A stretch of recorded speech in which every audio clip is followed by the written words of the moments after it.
up, you guys? Thanks so much for clicking on the video. My name's Leah. Let's recap and review Real Housewives of Atlanta. This is season 14, episode 5. It was a pretty decent episode. I got some laughs. It wasn't great, but it wasn't bad. But before we get into that, y'all know I got to talk about the drama that comes down my timeline. So let's get into that first, and then let's get into the video. So we're first going to start with the Twitter fight that Sanya and Drew had, I think the night after or the night of when the episode premiered. Also, Drew was on Watch What Happens, and we're going to talk about what she did too on Watch What Happens Live with Andy. But Drew started this off by saying, "This flip-flopping bitch at Sonya Richie Ross keep kissing that ass, as fake as they come. So we were never friends, clearly just friendly. Notes taken. And BTW at Kenya Moore, I wasn't coming for you, just fun shade, sis." So then Sonya responded and she says, "Actors gon' act. How long we been friends, Drew? What's my middle name? What's my favorite color? Girl, stop. And based on this tweet, looks like you are the one kissing ass." So, what's it called? Sanya also did a speak on it, or went on Candy's channel, speak on it. And she tried, or she did, because some people do feel like she cleared up why she has issues with Drew. But if you want to check it out, go to Candy's channel. But this is what Drew had to say after watching the episode and being on Watch What Happens Live. And I think she also might have saw the clips of what Sanya had to say while she was being interviewed or being on Speak on It with Candy. I will say both of them are kind of aggy at this point, but we'll talk about it more in the episode because I do have some things to say about Sanya as well as Drew. So the next thing we're going to talk about is Drew being on Watch What Happens Live with Andy, and a fan asking her what did she think about Kenya comparing Ralph to Mark. And she responded, shout out to the Bravo Shade Room, because this is where I got the clip and a little excerpt in the picture. I don't know if they have an IG page, but I definitely know they have a Twitter because I follow them. But we're going to listen, and then I'm going to give y'all my thoughts. Kenya, that there are similarities in the way that Mark treated her versus the way Ralph treats you. Oh gosh. Yeah, I did. I felt like Kenya was projecting in that moment. I really did. And they're both from the East Coast, so I can say there's similarities, but at the end of the day, my husband stayed, and so that is the difference. I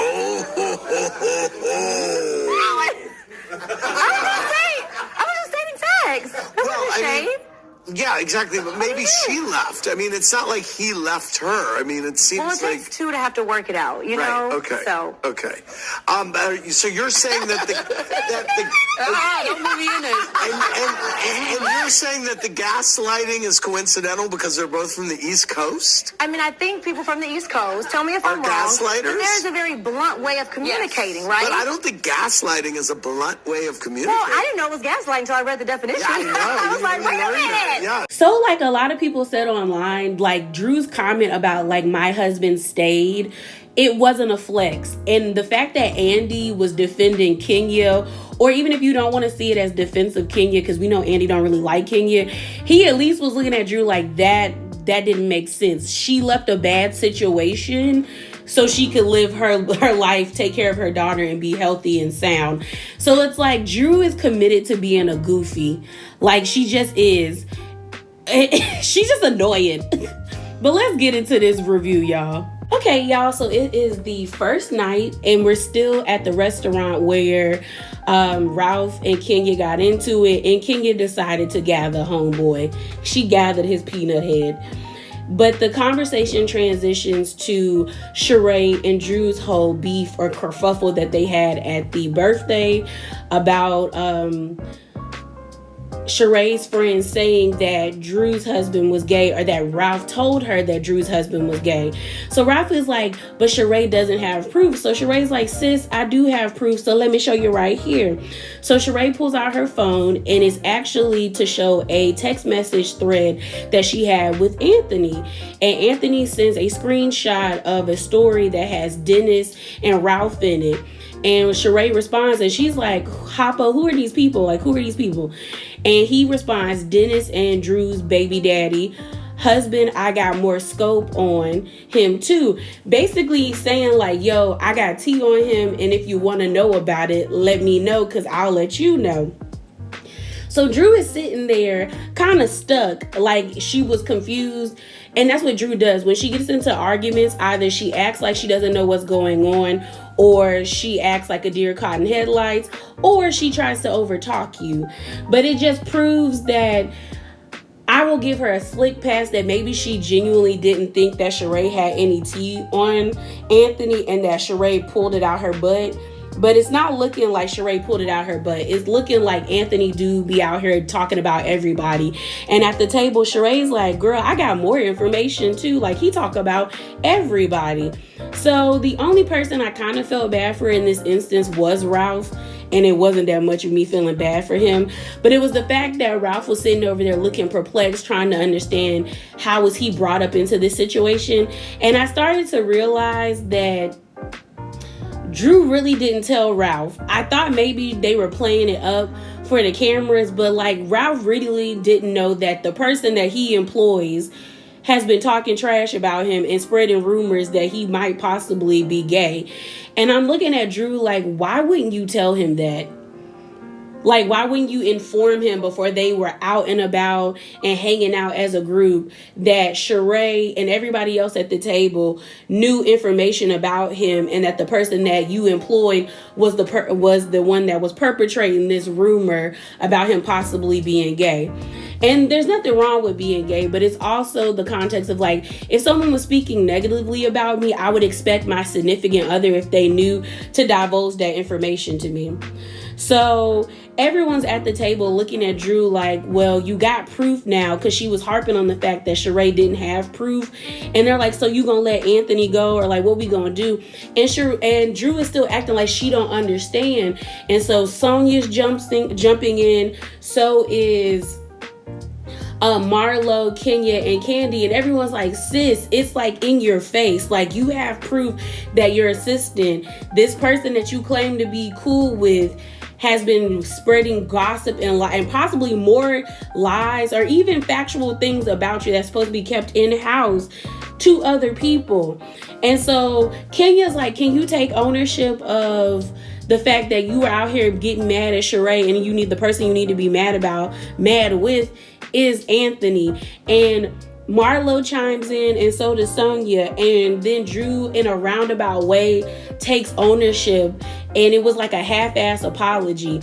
And then what made it even a little bit worse is that like Sheree is like, well, can you apologize for putting your hands in my face?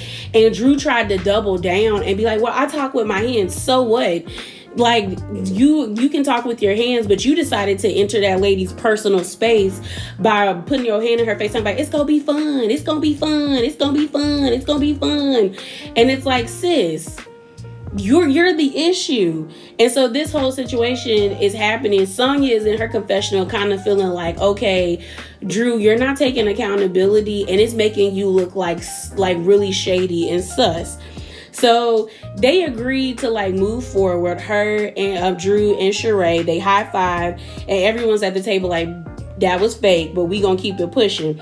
So then Marlo interjects and comes at Candy and basically was like, Candy, you and these vibrating panties is doing a lot. It was a cute gesture to like give the panties to us, but to now want us to walk around and put these panties on and have them on as we like go on excursions for people to like play with the with the remote, that's a bit much. So then Candy is trying to play it off like, oh, y'all being kind of prude. But then I'm looking at Candy like, Candy does too much. Candy does this thing where it's annoying. It's kind of like you're trying to push, oh, I'm like liberated on everybody. And it's not, there's nothing wrong with being sexually liberated. We all should be sexually liberated. But the issue is, it's like when people are telling you like, I'm uncomfortable, then you should understand that and back off. And it also lends to this whole notion that Candy is not the freak that she says she is. Candy constantly is like trying to be like, I'm this freak hoe. But then if you look at the shows that have Escape on it, or the behind the music of Escape, they didn't like the fact that they were deemed to be like the slut group, or the group that was like ugly but they put out. And it's like, now you're like tethering yourself to this notion that like, you the girl, you know, I'm that girl. I got the sex dungeon, I got the sex toys, and that's okay. There's nothing wrong with building your empire with those types of things in the adult entertainment industry. But it's like, it's still a bit much. Like, I was with Kenya and Marlo. I'm not putting on no vibrating panties around my friend's significant other as y'all play with it. That is like, that's uncomfortable. Like Kenya said, is this an eyes wide shut party? Like, wear my mask, girl. Like, it was a bit much. So the conversation moves on, and then we get to this whole thing where we see Kenya is dealing with Mark's annoying ass. Mark is contacting her. They had like an agreement that like he would drop Brooklyn off back at the hotel at a certain time, and you know, after he had her. But now he's like upset because he got to go to work, and he's just making it difficult. And Kenya's getting up. Marlo's trying to console Kenya, telling Kenya like, girl, don't let that man get to you. Like, enjoy yourself. Don't stress. But Kenya gets up and walks outside because I guess she needed like some air because she was getting frustrated. And Kenya's just like, I want to have and breathe this line of open communication with my people, like not with my people, but with Mark and Brooklyn. And I think it's because Kenya never had that. We know she has a relationship with her father, but it doesn't look like it's the best. Like, they're still building on it. But we all know that she does not have a relationship with her mother. Like, her mom was basically non-existent. And I think Kenya is committed to giving Brooklyn everything she didn't have. And I think that's why she harps on wanting to build this important relationship with Mark, with Brooklyn, and she doesn't want to stand in the way of it. But I think Mark takes advantage of that. Mark knows that's what Kenya wants, and he plays with that. But I was with Candy and Marlo, because Marlo and Candy went outside to check on her, and they were just like, girl, at this point, you're gonna have to let him reach out. And Kenya's like, I can't do that. And I'm like, yes, you can. At this point and at this juncture in life, it's kind of like, you have visual evidence to show that you have been putting forth an effort to build a relationship with your daughter and your daughter's father. You're keeping the lines of communication open. If Mark chooses not to partake in that or not hold up his end of the bargain, then at the end of the day, Mark is the issue, and you have proof that he is the issue. So Brooklyn will understand and know that, you know what? My mom did what she was supposed to do. She had the door open for my father to come in and create a relationship with me, but he chose not to take it. So at the end of the day, he's the problem, not my mom. So the dinner ends with Marlo saying she should be charged for couples counseling and being a therapist to all of y'all at the table. So it's the next day, and everybody is getting, I didn't talk about this. So before the next day, still sitting at the dinner table, we have Sheree basically confronting Kenya in front of Candy in front of everybody, and basically telling Candy, I have an issue with the fact that you basically talked to everybody around me about this said situation, that I had to hear it from Kenya and I had to hear it from Marlo, but me and you have been friends for longer than you've known them, and you didn't come talk to me. I have a problem with that, which I agreed with Sheree. Like, Sheree and Kenya have known each other the longest out of everybody sitting at that table. So it does look suspect or sus that Candy talked to everyone around her except her.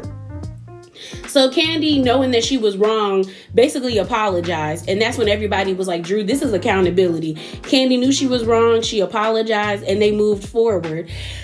Sheree kind of doesn't think Candy's apology was as sincere, but she was just like, I got my good eye on you, sis. My good eye. So it's the next day, and everybody's getting ready to, do the next excursion. They're supposed to be going to see the play, Thoughts of a Colored Man, and, get together at the end of the night. So then we see Sanya and Kenya walking together, just having a walk. And basically Sanya is telling Kenya how she has some gripes with Drew. And she just feels like Drew is just being unauthentic and disingenuous. And I don't know if I want to align myself with her. Kenya also talks about, Mark always makes me feel like I'm doing something wrong, which is the definition of gaslighting someone, where you constantly feel like someone is coming at you and it just it bothers you. It gets underneath your skin. So it's understandable. It definitely is understandable. But Sonia says she's going to have a talk with Drew. We then see Sheree on the phone, and we find out that Tyrone's not coming. Tyrone is actually in, I think, Philly. I think he got paroled to Philly, and y'all got to understand, and I don't know if Sheree really understands, but she seemed like she does understand. Out of all, I don't know that many people locked up. Honestly, I don't know nobody locked up. The information I know about people being locked up comes from from the show Love After Lockup. Check it out. It's a good ratchet mess. But Tyrone basically can't go out of the country, not the country, the state. He can't go out the country or the state. And they were hoping that he would come from Philly to New York because it would still be in the 100-mile radius as where he can go. They found out that it's only 94.6 miles between New York City and Philly. And he said he was coming, but then he got, I guess, scared or worried that might be too far and he might be out of range. So he was like, I'm going to have to catch y'all in the next time. So they go to eat dinner. Well, not dinner, lunch, before they have the actual, they start the actual day's festivities of going to the play. And they get on the topic of who's the famous person you ever dated, or the most famous person you ever dated. Marlo, we find out, had a little thing with Jazzy Faye. Marlo says, we were together. He had a girlfriend at the time. It wasn't, I don't know if she said they were together. I think she said that they had a flirtatious thing, but he had a girlfriend and she was like, I'm not no side chick or no side piece. I'm always going to be the main meal. And I said, okay, Marlo. But her and Jazzy Faye used to be boo things. We then find out that Candy and Gerald Levert used to date, and they actually made music together. We then get this whole thing with Drew saying she dated, basically, allegedly, LeBron James. They censored the name, but people started to look it up, and some people didn't believe her. But then there was a Twitter post where somebody found a excerpt article from Drew, from the Chicago Tribune, about Drew and LeBron kind of being tied together in a sense, basically saying that they knew each other, or and that's the thing, we forget that Drew was really an up and coming star. She was in they've been shopping around the Step It Up a video with Sean Paul and Keisha Cole. She was in that, and I think she also was in Step It Up. She was in White Chick. She was in Never Die Alone. So she's been in things, and she was in the game. So Drew has done things, but the version of Drew that we get now is corny as hell. So we don't really want to give her credit. So a lot of people were like, maybe she didn't date him, maybe she did. I mean, it could be true. Drew even now isn't a bad looking woman. It's just that Drew has the moniker of clown and goofy tatted on her face now that we just don't see it for her. Then we find out that Kenya says that she got hit on by Prince. And Drew tried to act like she couldn't believe that Kenya got hit on by Prince. But we're not going to act like Kenya back in the 90s wasn't that girl. Kenya was in all these music videos of the rappers. She was also in all of the black TV sitcoms. She was in several movies. Kenya is still beautiful, but back in the day, Kenya was gorgeous. She just had that natural glow to her. So I just feel like, Drew, you wish on your worst day, you wish you was Kenya back in the 90s. So don't do her. So then they bring up Gene Simmons. Marlo says she dated Gene Simmons, and everyone tried to act like Marlo was they were like, yeah, of course Marlo would date an old white man. I said, okay, but Gene Simmons got stacks. I remember Gene Simmons reality show that they used to have on A&E. Gene Simmons got money out the ass. Kiss is always going to be synonymous with Rock and Roll Hall of Fame. People always gonna rep Kiss till they die. And Gene Simmons was smart enough to like monetize and get residuals. So anything that you wear that has Kiss on it, Gene and his people and the band is copping checks.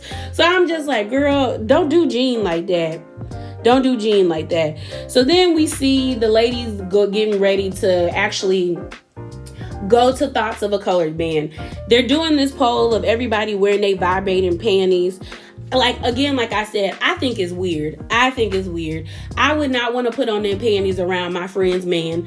And the thing is, like, even if you had them on, most people don't tell their friends that are around them. It's like some cute, like, undercover thing that you do with your significant other. But to, like, I don't know, it just felt weird. So we found out that Marlo didn't put her panties on. Candy has her panties on. Sheree had the panties on, but she forgot the remote control up in her room. Sanya and Drew had their panties on and with the remote control. And Kenya didn't have hers on because Kenya was like, I'm not doing that. And I was with Kenya.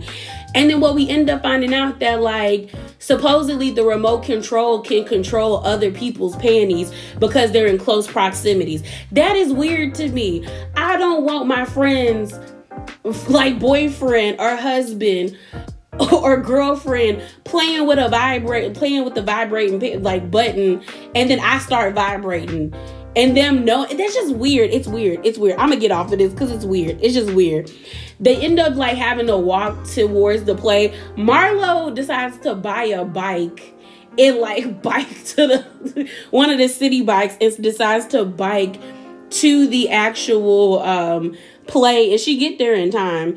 Everybody actually enjoyed the play. They thought the play was exceptional. We find out that Thoughts of a Colored Man it's basically everybody who's in the play, because I think there's like 7 main leads. They all represent 7 different emotions. And Kenya basically said that it showed, the play actually showed what Black men should be and what they could be. So I think that's wonderful that they have this type of play. I think everyone should be able to see themselves in media. I also think it's great that Candy is a part of something like this.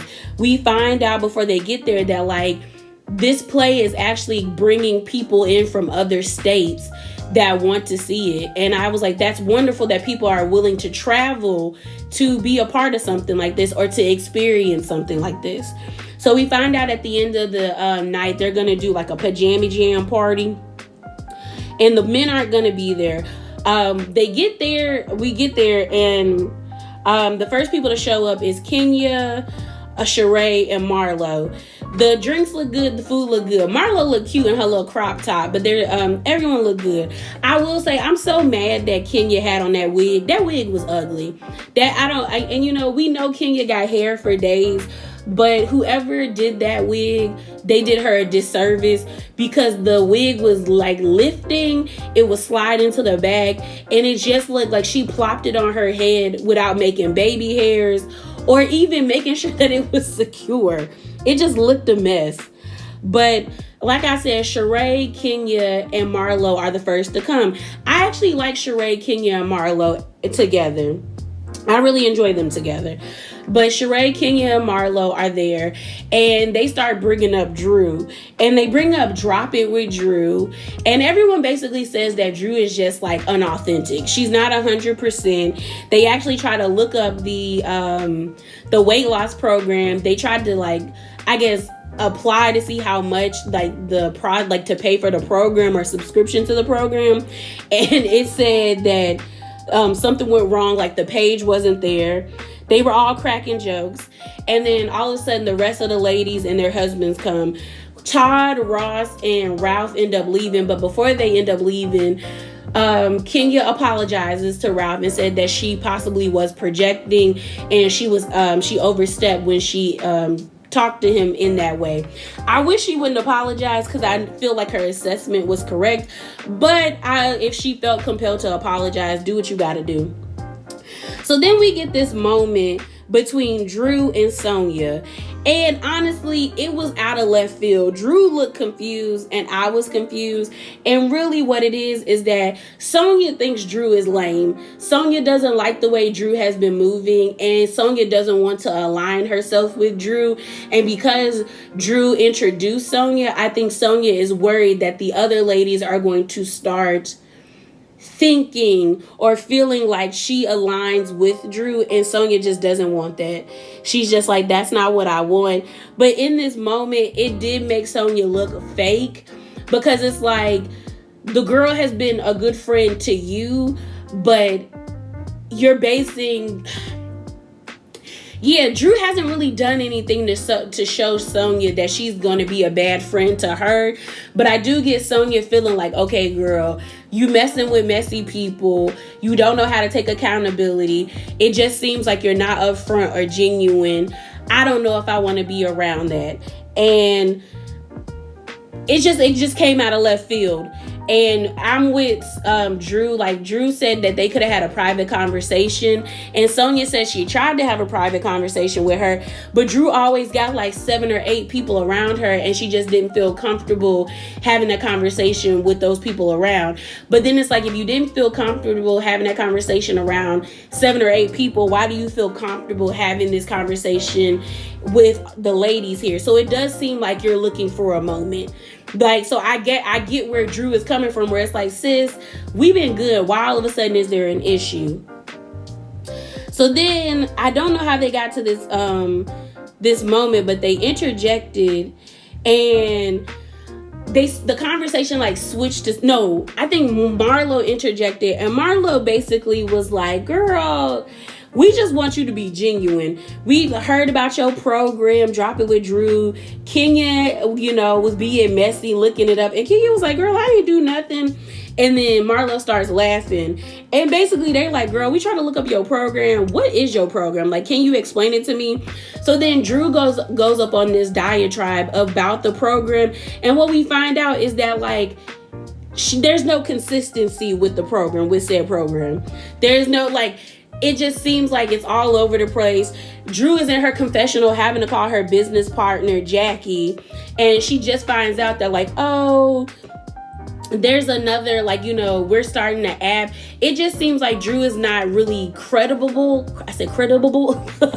Not credible when it comes to this. Like, they bring it up. You had a full-on mommy makeover. How can you say this program worked for you when you got on somebody's table and got a nip and a tuck? And Drew's whole thing about, like, well, I had a lot of ailments. That having a hernia wouldn't lead to a mommy makeover. A hernia is on the inside. They would have went in and repaired the lining of your stomach or wherever things were protruding out without having to do lipo or giving you a BBL. Same with, and then you blaming it on the other disease that you say you have. That doesn't make sense. So it's like, this is a get rich scheme, as well as we haven't seen Drew actually work out.